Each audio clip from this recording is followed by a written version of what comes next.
আজকে সকালটা শুরু করেছিলাম একেবারে 6টার থেকে।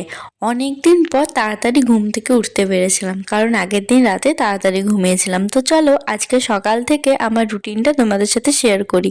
সো হাই এভরিওয়ান, আমি কোয়েল। আমার আরেকটা ভিডিওতে তোমাদের জানাই অনেক ওয়েলকাম। 6টার সময় ঘুম ভাঙলো, বিছানা থেকে উঠেছিলাম 6:30টার থেকে। আসলে সকাল সকাল ঘুম ভাঙলেও না আমার একটু উঠতে প্রবলেমই হয়, কারণ আমার বেশিক্ষণ পর্যন্ত ঘুমাতে বেশ ভালোই লাগে। যাই হোক, যেহেতু পড়ার ছিল সেজন্য উঠতে হয়েছিল। তারপর না একেবারে স্নান করে পড়তে বসেছিলাম। আসলে না আমি আগে যখন মেসে থাকতাম আমাদের জল শেষ হয়ে যেত, সেজন্য সব সময় ঘুম থেকে উঠে আগে স্নান করতাম। তো সেই অভ্যেসটা থেকেই গেছে, সেজন্য বাড়িতে এসেও কিন্তু আমি সবসময় ঘুম থেকে উঠে আগে স্নানটাই করে নিই। সেটা একটা অভ্যেসই হয়ে গেছে। তারপর আজকে ভাবলাম এখন টাইম আছে একটু, তো একটু মেডিটেশন করি, তারপরেই পড়তে বসি। যোগা করেছিলাম সকালে, কিন্তু তখন মেডিটেশন করা হয়নি। একটা টাইমে কিন্তু আমি মাঝে মেডিটেশনটা প্রতিদিনই করতাম, বেশ ভালো পড়াশোনায় মনোযোগও বসতো, একটু ভালোও লাগতো। কিন্তু কিছুদিন থেকে এত লেট করে ঘুম থেকে উঠছিলাম যে মেডিটেশন করাই হচ্ছিল না। আর মেডিটেশন কিন্তু সবসময় করতে ভালোও লাগে না, সকালবেলাটাতেই কিন্তু করতে একটু ভালো লাগে। তো বেশিক্ষণ মেডিটেশন করিনি, মাত্র 10 মিনিটের মতোই করেছিলাম। বেশিক্ষণ আজকে অত মনোযোগ দিতে পারছিলাম না। হ্যাঁ, যাই হোক, তারপর একেবারে পড়তে বসেছিলাম 7:30টার দিকে। তো পড়তে বসার আগে একটু জানলাটা খুলে নিচ্ছিলাম। আসলে সকালবেলায় না আমি অত জানলাটা খুলি না, কারণ আমার এই রোদ টোদ আলো অতটাও ভালো লাগে না। আমি একটু অদ্ভুত টাইপের, মানে আমার না এই যে জানলা খুলে রাখবো ভালো রোদ আসবে সেটা আমার অতটা পছন্দ হয় না। বাট পড়তে বসার সময় একটু যদি রোদটা আসে দেখতে ভালো হয়, ঘুমটাও একটু কেটে যায় সেই কারণেই। দেখো এখনই কি সুন্দর রোদ উঠেছে। শীতকালে কিন্তু এত তাড়াতাড়ি এতটাও মানে আলো আলো থাকতো না, রোদটা একটু পরেই উঠতো। বাট এখন তো প্রায় গ্রীষ্ম পড়েই গেছে, ফ্যান চালাতেই হচ্ছে।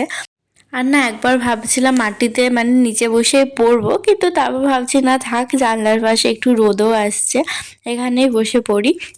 ফার্স্টে ডায়েরিটা নিয়ে বসেছিলাম, কারণ টু ডু লিস্ট বানানোর ছিল। এরপর ভেবেছি না একটা যে ছোট্ট ডায়েরিগুলো পাওয়া যায় সেই ডায়েরিটা একটা কিনবো, তাহলে প্রতিদিনের টু ডু লিস্টটা একদম পাশাপাশিই থাকবে। এমনিতেও আমার এখন পাশাপাশিই আছে, কিন্তু ডায়েরিটা যেহেতু মানে পুরোটা তো ফাঁকা নেই, কিছুটা গ্রামার লেখা আছে, পেছনের পার্টটা মাঝের পার্টটা ফাঁকা আছে, সেখানে এখন টু ডু লিস্টটা বানাচ্ছি। তো দেখো ছোট্ট করে আজকে টু ডু লিস্টটা তোমাদের সাথে শেয়ার করলাম। ফার্স্টে আজকে ছিল পলিটি, আর তারপর ইতিহাস। অন্যদিন না আমি ক্লাসগুলো আগে করি, মানে ইংরেজিটাই সবার আগে রাখি, ফার্স্টে ভোকাব পার্সনটা পড়ি, পার্টটা পড়ি, তারপর যে গ্রামার থাকে সেটা করি। কিন্তু আজকে না ভাবলাম একটু চেঞ্জ করি, কারণ প্রতিদিন একই রকম পড়তে তো একটু বিরক্তই লাগে। আর আগে আমি না শুধুমাত্র জিকে থেকে প্রতিদিন একটা সাবজেক্টই পড়তাম, সেটা এখন চেঞ্জ করে ফেলেছি। প্রতিদিন জিকে থেকে দুটো সাবজেক্ট রাখি। আজকে যেমন ছিল পলিটি আর জিওগ্রাফি। পলিটি থেকে 5 পাতা, আর জিওগ্রাফি থেকে আগের দিন যে 5 পাতা পড়েছি সেই সাথে আজকে নতুন করে 5 পাতা। আসলে পলিটিটা জাস্ট আজকেই স্টার্ট করছি, সেজন্য 5 পাতায় রেখেছি। মানে নতুন যখনই কোনো স্টার্ট করি, কোনো টপিক যখন পড়ি, আগে যে কটা পেজ পড়েছি সেগুলো আগে পড়ে নিই, তাহলে বেশ ভালো মনে থাকে। এই টিপসটা কিন্তু তোমরাও অ্যাপ্লাই করতে পারো। টিপস কিছুই না, অনেকেই নিশ্চয়ই এটা করে থাকো যে নতুন পড়া শুরু করার আগে সেই সাবজেক্টের পুরোনোটাও একবার জাস্ট নর্মালি রিডিং পড়ে নিতে, তাহলে পরের পড়াটা বেশ ভালো হয় আর আগেরটা একবার রিভিশনও হয়ে যায়। এমনি তো আমি শনি রবি দুটো দিন শুধুমাত্র রিভিশনের জন্যই রেখেছি, সেদিন আর কিছুই রাখিনি। আর এরপর থেকে ভাবছি এরপর থেকে মক টেস্ট দেওয়াটা স্টার্ট করেই দেবো। যেটুকুই করেছি সেটুকুর ভিত্তিতেই ভাবছি মক টেস্ট দেবো। টেক্সট বই থেকে, টেস্ট বই না কি একটা অ্যাপ আছে, টেস্ট বই মনে হয়, টেক্সট বুক, হ্যাঁ টেক্সট বুক থেকে পারচেস করব। কারণ প্রথম থেকে যদি একটু মক টেস্ট দিতে থাকি তাহলে বুঝতে পারবো যেটুকু পড়েছি কীরকম পজিশনে আছে, বা আবার কতটা রিভিশন দিতে হবে, কোয়েশ্চেন কীরকম কীরকম থাকছে, তাহলে বেশ ভালো সুবিধেই হবে। ফার্স্টে ভেবেছিলাম আগে সিলেবাস শেষ করব 70%-এর মতো, তারপর মক টেস্টগুলো পারচেস করব। কিন্তু এখন দেখছি এখন এখন ফার্স্ট থেকে স্টার্ট করেই দিই, তাহলে হয়তো ভালো হবে। তো ফার্স্টে আমার পলিটিটা পড়তে বেশি টাইম লাগেনি, ওই 40 মিনিটের মতোই পড়েছিলাম। মানে একটু আন্ডারলাইন করে রেখেছিলাম, এখন আর কিছুই নোটস বানাই না। তারপর একেবারে পড়েছিলাম জিওগ্রাফিটা। জিওগ্রাফি পলিটি করতে টাইম লেগেছিল সকাল 7:30 থেকে 10টা পর্যন্ত। তারপর যে ইডিয়াম ছিল সেগুলো পড়েছিলাম, সেগুলো করতে 1.5 ঘন্টা টাইম লেগেছিল, 10:30 থেকে 12টা পর্যন্ত। তারপর 12টার পর একটু রেস্ট নিয়েছিলাম, দিয়ে খাওয়া দাওয়া করার পর অন্যদিন তো দুপুরে ঘুমিয়ে যাই, তো আজকে ভাবলাম একটু স্কিন কেয়ার করি। মানে অনেক দিন থেকেই স্কিন কেয়ার করি না আমি, কিন্তু নেই স্কিন কেয়ার কিছুই করি না।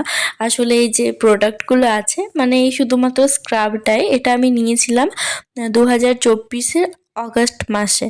তো সেই তখন থেকে মাত্র কয়েকবার ইউজ করেছি। এরপর আমার মনে হয় এটা 25-এই ডেট পার হয়ে যাবে। তো কিনি জিনিসগুলো, বাট আমি ইউজই করি না।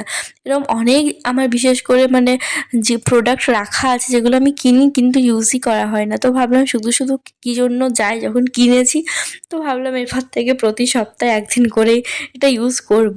আসলে আমার মুখে সেরমভাবে কোনো প্রবলেম নেই, মাঝে মধ্যে একটু ট্যান পড়ে যায়, কিন্তু অত আমি বেশি স্কিন কেয়ার করি না। মানে ওইসব দিকে আমি অত ধ্যানই দিই না বলতে গেলে। তো আজকে ভাবছি প্রতিদিনই তো ঘুমাই দুপুরবেলাতে, আজকে না হয় দুপুরটা একটু কাজে লাগাই।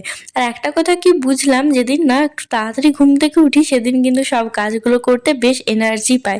সকালে উঠলেও কিন্তু এখন কিন্তু একদমই ঘুম পাচ্ছে না, একটু ঘুম পাচ্ছিল, তো ভাবলাম না প্রতিদিনই ঘুমাচ্ছি, আজকে একটু স্কিন কেয়ারই করি।